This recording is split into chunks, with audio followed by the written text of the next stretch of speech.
Hey guys, how's it going? Hope you're doing well. My name is Crown, and today I'm going to read you some very interesting stories that I hope that you're gonna love. And now, without further ado, let's go!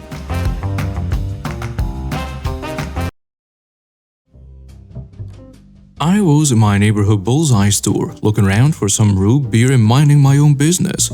The aisle was empty aside from myself, and I was listening to Being Scared on YouTube with some small earbuds, so I couldn't hear what was going on around me. I am also very visibly disabled. My hands and face are full of tumors from neurofibromatosis. They aren't gigantic, but they are noticeable.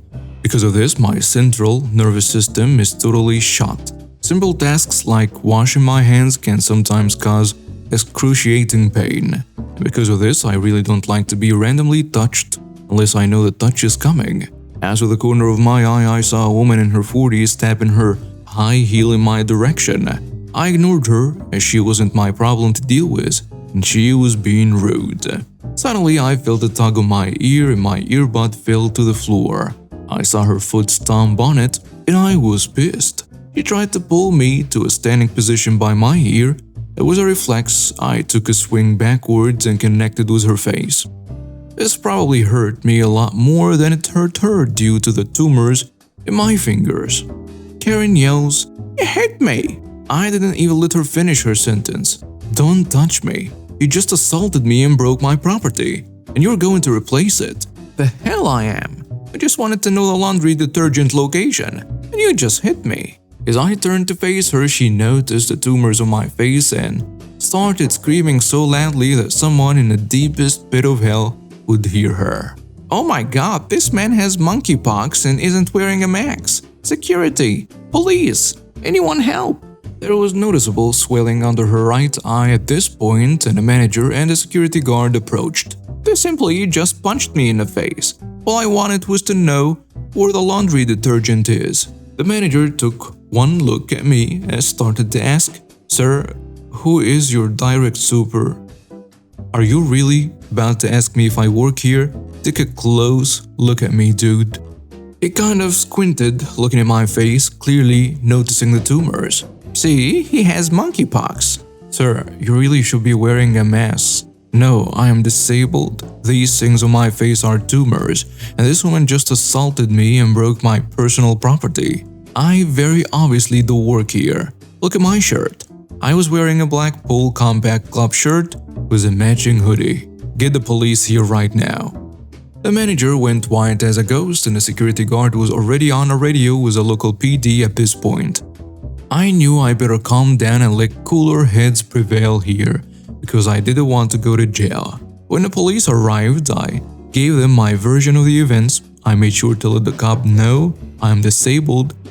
He even empathized with me, and Karen gave hers. One of the officers went and watched the security tape with a security guard, and they came back after a few minutes. The two cops talked to each other out of earshot for a few minutes before they came back. Cop 1 says, "Sir, would you like to press charges?" "What? He hit me!" "No, I saw the video. You attacked this man who is very obviously another customer and clearly disabled. What the hell is the matter with you?" Karen didn't really seem to have an answer, as the reality of what she did seemed to sink in. "Yes, I'd like to press full charges." So Karen got a nice pair of handcuffs, and that was it. I'll probably have to go to court.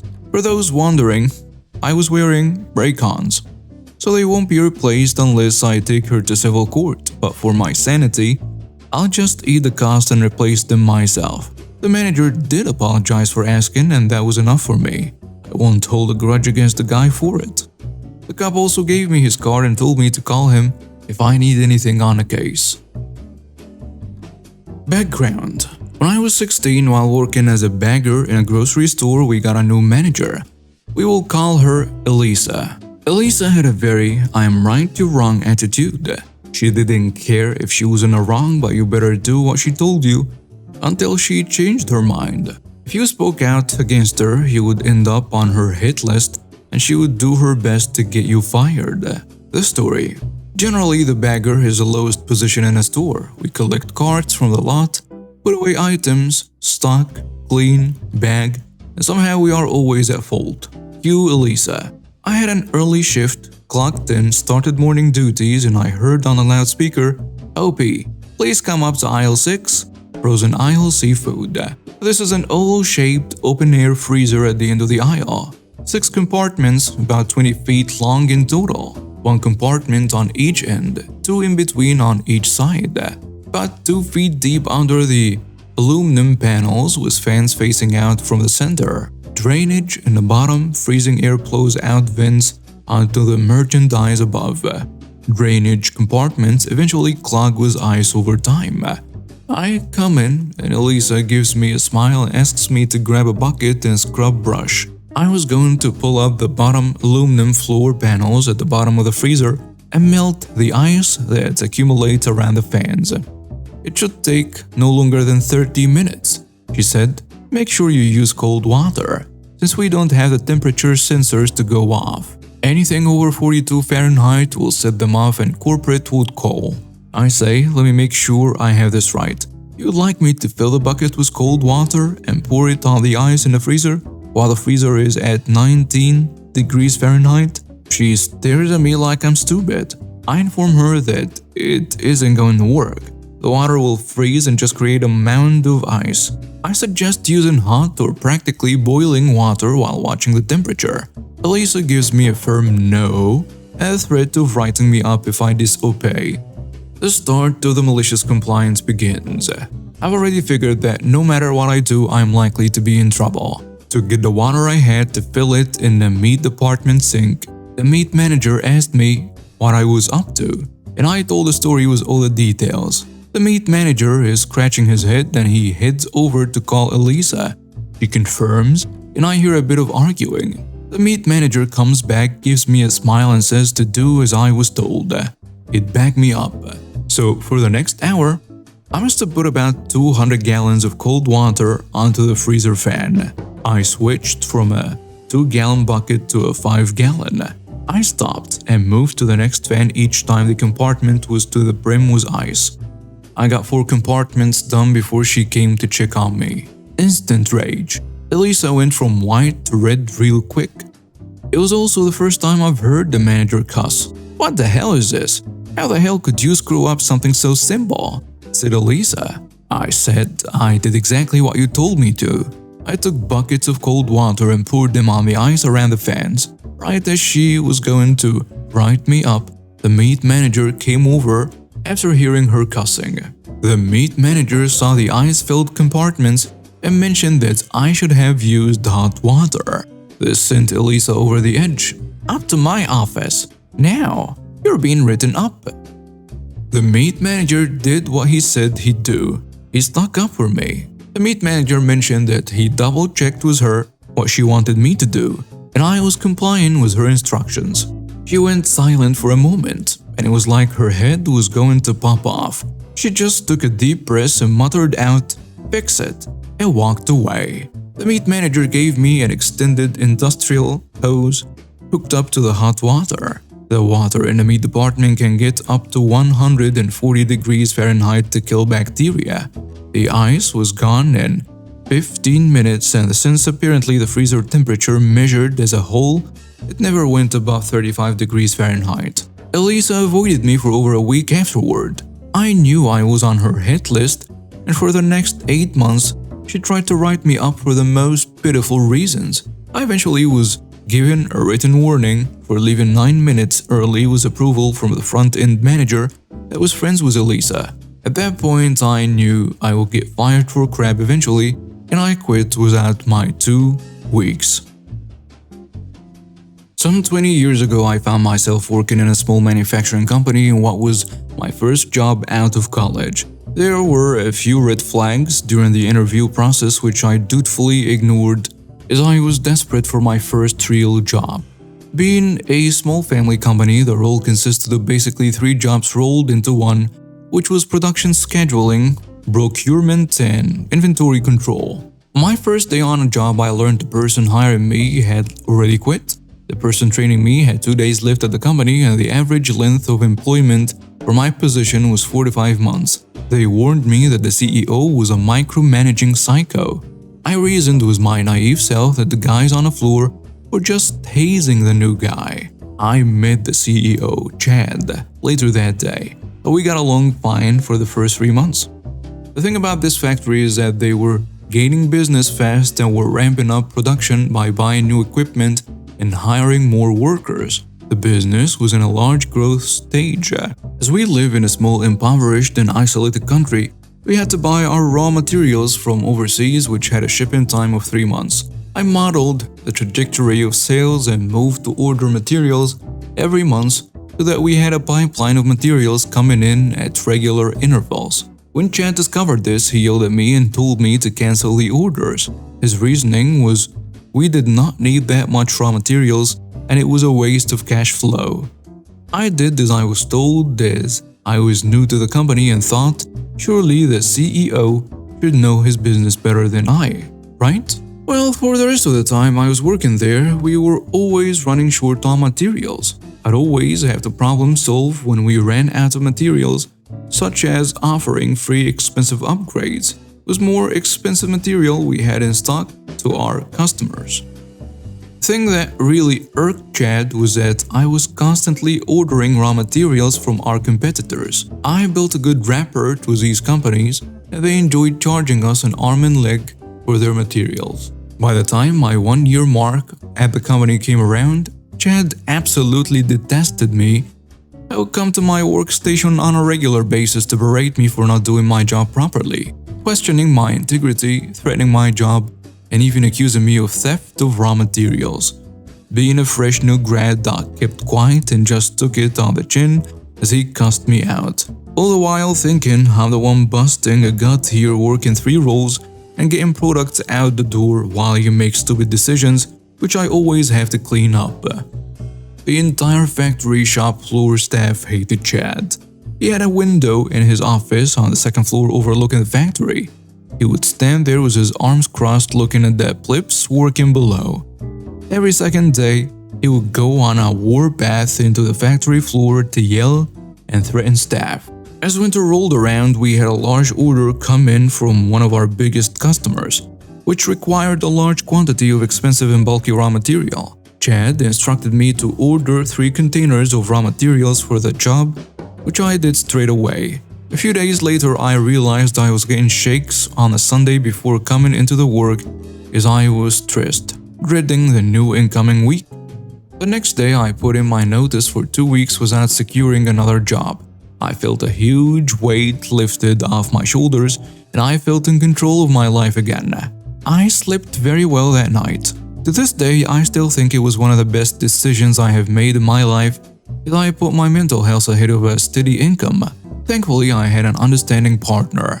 A couple of days later, I got a call from our supplier saying they couldn't manufacture and deliver the 3 containers of expensive raw materials for us and canceled the order. A familiar feeling of dread washed over me as I know I'll have to inform Chad of the cancellation and I'm sure to get chewed at again for no apparent reason. I sat on this for a few days trying to gather enough courage to have a conversation with Chad about the problem. When there was about 1 more week left of my notice period, I was summoned into a meeting with Chad and one of his advisors. They wanted to discuss a handover plan for my poor successor. As we were wrapping up the meeting, I praised myself as I was about to inform him of our upcoming shortage in materials when he looked up from his documents and asked, "Did you place the order for 3 containers of X materials?" I paused and subtly realized that this is it. Here is my out. I stall, pretend to think, then say, "Yes, I placed that order last week right after our meeting." I just chose not to tell him about the cancellation. He didn't ask after all. The rest of my time there was uneventful and stress-free. As I left to go to the car park on my last day, I flipped off the company logo on the side of the building and went on my merry way. The fallout. Now these raw materials were bulky, as in they needed a crane to move them around. The reason why we buy so large and in bulk is because it's more cost efficient. By the time they found out about the cancellation of this special order, it was too late. My friend who still worked there informed me that they had to scramble to find materials and buy from our competitors at inflated prices. The problem was that our competitors only had materials that were not of optimum size, so there was huge wastage. I'm talking many tons. And a lot of overtime was required as they were really awkward in size to handle. At the end of the job, Chad let it slip at a staff meeting that yours truly had cost the company an extra $600,000 for that little bit of non-information sharing. I drove by the factory 4 years later and found that it was shut down. I did not know they made those in Canada too. For context, I'm a young university student. I have 2 phones, one which is an old Huawei model that I use for school and work. It's quite slow but has all the authenticator apps for school, years of notes, the email I use for work and my work number on it. It runs okay-ish well, but is horrible in terms of processing speed and storage. Yet I'm a lazy bud and keep putting off transferring all the data to make my future self's life easier. On the other hand is a newer iPhone 14 Pro Max model, and it has all my games, friend contacts, social media and so on them. This occurred back when classes were still in session, but reading all these stories jotted my memory. And now I finally have time to share it too. Everything is still so vividly detailed in my head that I basically can't get it out since everything was so absurd. Anyways, on to the story. Onto the bus I go, a normal ride for me which I take every day. I take 2 connections, one which is an express bus from the university to a SkyTrain station, and the second from the SkyTrain station to home. The second bus is where I encounter this entitled parent. I sit down at the back of the bus where I always sit, and a woman who's on her phone and talking very loudly gets on the bus with a noisy kid who's screaming and crying and throwing a hissy fit for God knows why. I sigh, realize it's going to be one of those rides and try to ignore the commotion. Little did I know the little one has climbed up next to my seat and is staring at my screen, while her mother is nearly 5 seats away still in heated conversation about God knows what. Out of nowhere, I hear a, "Do you have games on your phone?" I spin around and there he is. This little kid, perhaps 7 or 8, is gazing deep into my soul, on his knees on a seat, and inches from my face. I lean back because, well, I don't function well with people up in my face, and this kid leans closer. Foolishly, I reply, "Yeah? Can I play on it?" "No, go away." "But I'm bored." "I don't care, go away." The kid pouts and runs off. I thought that was the end of it. Then a shadow looms over me. I hear an then again. I tried to ignore it, but it was like an unskippable boss fight cutscene. Then out of the corner of my eye, "Young man." I look up. Great, it's the crazy lady. "Yeah? Why did you tell my son he couldn't use your phone?" "Well, because it's my phone." "You kids are always glued to the screen these days. You can do without it for a single bus ride." At this point, I'm stunned. So I don't respond for a few seconds and slowly reply, "What I do with my phone is none of your business." This lady recoils in shock and anger as if I had just buried the Bobby alive. "How dare you talk to me like that? Show some respect." She then sees my second phone, my work phone, and says, "You have 2 phones. Just give him one. You can use the other one." "No, lady, I am not giving some stranger's kid my phone." "Oh, you don't need 2 phones." "Lady." I was annoyed at this point and my tone was starting to get aggressive. "Doesn't matter that I have 2 phones. They are my phones. I won't be giving them to your son. And no means no." She rolls her eyes and walks away, her son screaming and clutching the legs of her pants. I tune out of the commotion once more, stricken with disbelief and still wondering what in the world just happened. Open up some offline games to decompress. I thought that was the end of everything, but how foolish I was. I feel a tug on my backpack as I zone out. I instinctively look from my screen and this little piece of crap is under the seat, reaching into my bag trying to pull out my second phone. I panic, smack away his hand and shout, "What the hell are you doing?" Now, I'm normally a very calm and reserved person. However, having served 6 full years in the Royal Canadian Army Cadets and currently being a drill instructor, my voice was loud when I wanted it to be. The kid winces and cowers, freezing for a solid moment before crawling out from under the seat. and runs to his mother crying. I sigh to myself. Yep, she's back. Before the kid even reaches her, she's up and storming over. How dare you speak to my son like that? Your son tried to steal my phone.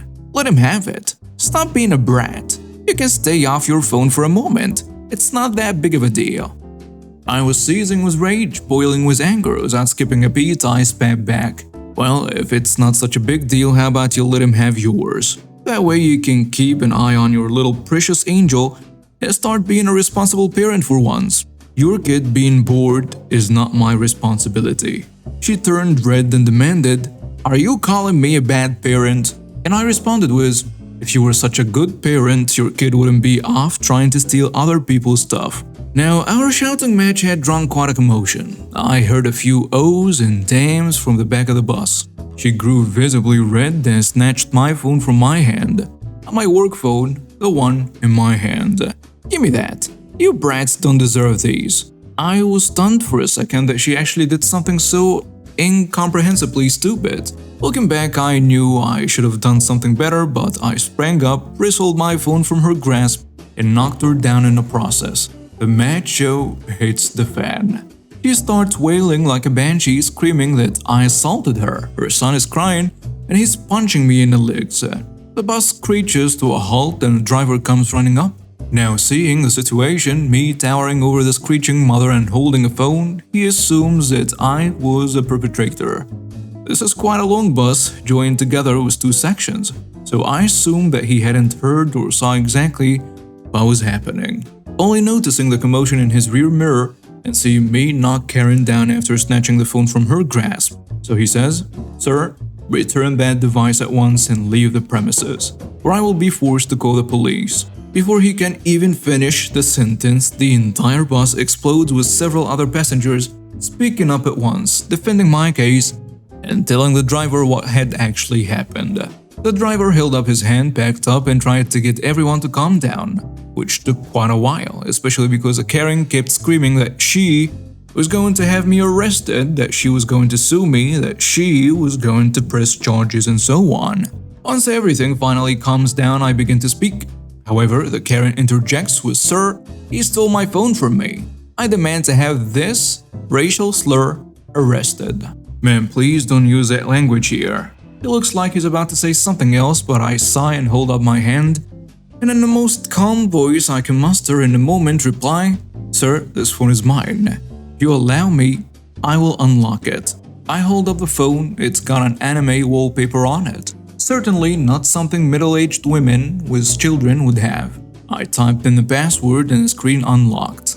The Karen starts screeching again. He saw me type in my password. That's how he knows. "Lady." A clearly annoyed man in the back speaks up in a booming voice. There are cameras on the bus. Everything is recorded. At the mention of cameras, she turns white as a sheet. Then, without skipping a beat, she drags her crying son to the back door and begins pounding on it, demanding that she be let out while screaming obscenities and threatening that she's going to sue, that she's going to file a complaint with transit, blah blah blah. That wasn't even it. In the commotion, despite threatening to... That wasn't even it. In the commotion, despite threatening the Karen, someone had actually called the cops. Right on cue, so... Two police officers roll up to the bus with flashing lights. The Karen throws herself at the officers as they are lit in and starts spinning some sob story when she's cut off at once by a very annoyed police officer. This was something like 8 at night and was probably nearing the end of his shift or something, because he had an expression like he was absolutely done. Long story short, the bus was halted for something like an hour and 45 minutes. A second one pulled up, which all the other passengers lit off into, not before giving a witness statement, and the camera feed was pulled and Karen was placed into the back of a cruiser after she slapped a police officer. One says that they arrived because there was a report of someone being assaulted on public transport. The police give my contact information, my ID, and so on, and tell me that they will contact me if anything else needs to be done. I have no idea what happened to the kid because I didn't stick around for the aftermath and just wanted to get the hell out of there. The worst part? Well, my parents, who were always displeased with me coming home late, unfortunately did not believe my story. They thought it was an excuse. Backstory: I have a 5-year-old daughter who's my ex-wife. We broke up about 2.5 years ago, and we had some ups and downs during our marriage. We never argued or fought per se, but we did negotiate a lot with strong emotions and opinions. Yet we always managed to find some common ground to stand on together. That's why it kinda caught me by surprise when she told me she wanted a divorce. I cried for a couple days, went fishing, and then started planning on how to figure things out, because neither of us had enough income at that point to keep our car and/or house. We agreed that I should take care of selling the car and she would get a realtor to start selling our home. Well, turns out I had to do both. Anyway, we had more debt than money, and she tried to leave all the debt to me while she would start from a clean slate. I wouldn't let her, and I made sure everything we owned and every bit of debt would be split evenly. We agreed that our daughter would live with both of us, splitting the time evenly, as our daughter had the right to having 2 parents. We promised each other to act civil, but this didn't last long. We also had agreed that since our salaries were pretty even, neither of us would pay child support. We also agreed that she would take care of buying most of the clothes and so on for our kid, since she would get the child benefits, about 100 euros per month here in Finland, paid by the government to support raising offspring. After the breakup, she started mail ordering new furniture for herself, even before she had found a new apartment for herself. Kinda obvious, but she really didn't have the money for it either. 2 weeks later, she moved out. A week later, I heard from our kid that she had a new man. I didn't really care, just raised some eyebrows. She would often call in sick to her work, usually nonsense reason, and when her boss gave some feedback, she didn't fix her attitude, but instead she just quit. She applied to a school and got in.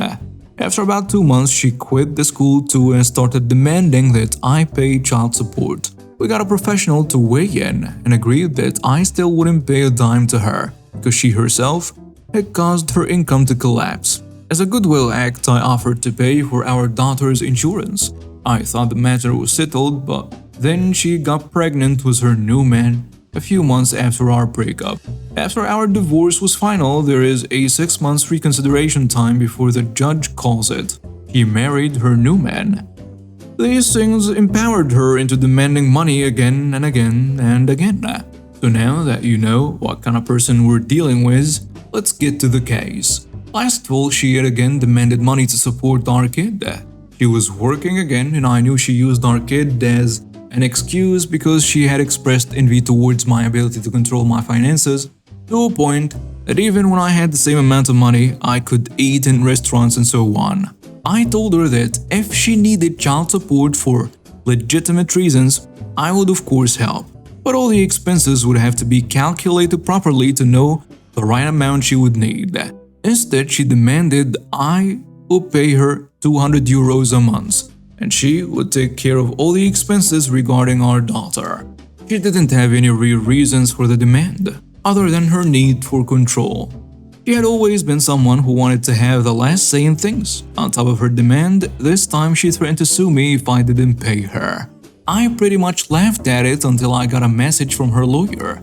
At that point, I messaged my ex telling her from now on I would only discuss this matter via our lawyers, and started looking for a lawyer myself. During the next couple months, things started to look really bad for her case. After getting the papers from the court, I noticed her case was based on false data. She and her lawyer hadn't asked for my income and expenses before they sued me, and she had estimated my income to be a lot more than it actually was. Also, my expenses were estimated to be smaller than actual. At this point, I messaged my ex and asked if she's sure she doesn't want to settle. She didn't, so I decided to go with some malicious compliance and didn't try again. After we both calculated every income and expense of both parties with the help of our lawyers, I and my lawyer confirmed that she had enough money to raise our kid. Not only that, it turned out she actually had more money than me for it. Monthly income minus living costs, medicine, and so on. I burst out laughing at the absurdity of her case. Even more so when she tried to twist things to her favor by sending false evidence to us and the judge, which we noticed instantly. A couple days go by and my lawyer calls me. He had gotten a call from my ex's lawyer saying he had noticed my ex is lying and the whole case is based on lies, and the lawyer wants to settle. It looked like my MC wouldn't go through until my lawyer got a message that for some reason they won't settle after all. Game on. The judgment. We went to court. The judge was annoyed but composed. He asked my ex's lawyer about their demands. The lawyer started by saying, "First, I'm going to tell a bit of the backstory." And the judge cut him off, telling him to just state the demands. After a few seconds of silence, the lawyer told the judge, "No demands." The judge was both dumbfounded and livid, asking, "Then why are we here?" To which my lawyer said something along the lines of, "That's what we're asking to." Then the judge asked my ex's lawyer, "To be clear, didn't you want to settle?" And the lawyer sheepishly told the judge that my ex wouldn't agree to settle. They were so embarrassed. It was so glorious, like some kind of divine karma being served right to my carrying of an ex. The judge ordered us to go to a meeting room for 20 minutes and to come back with a settlement agreement. Because she had more money, we negotiated that she would pay for our kids' hobbies, insurance, and so on to compensate for the difference. The judge verified it. My party left the courtroom very happy. My ex, on the other hand, was balancing between being angry and embarrassed. The fallout. A couple weeks ago, my ex demanded that we would make changes to the schedule on how our kid would swap homes. I declined, saying we have an agreement. She threatened to sue me, to which I just reminded her about the last time she wanted to get what she wants by suing me, asking if she really wants to do it again. She got mad, and I just ignored it. But a week ago she sent me a message saying that she had a fight with her husband. The police were called because she attacked him and she wanted a divorce. The police had to inform Child Protective Services since there were kids present, mine included. Basically, her whole life has gone down the drain. 2 kids to different fathers, 2 divorces before she has even turned 30, a lot of debt and expenses. It looks like our kid will be spending the majority of her time at my place, which is what our kid has wanted for the past 2-ish years.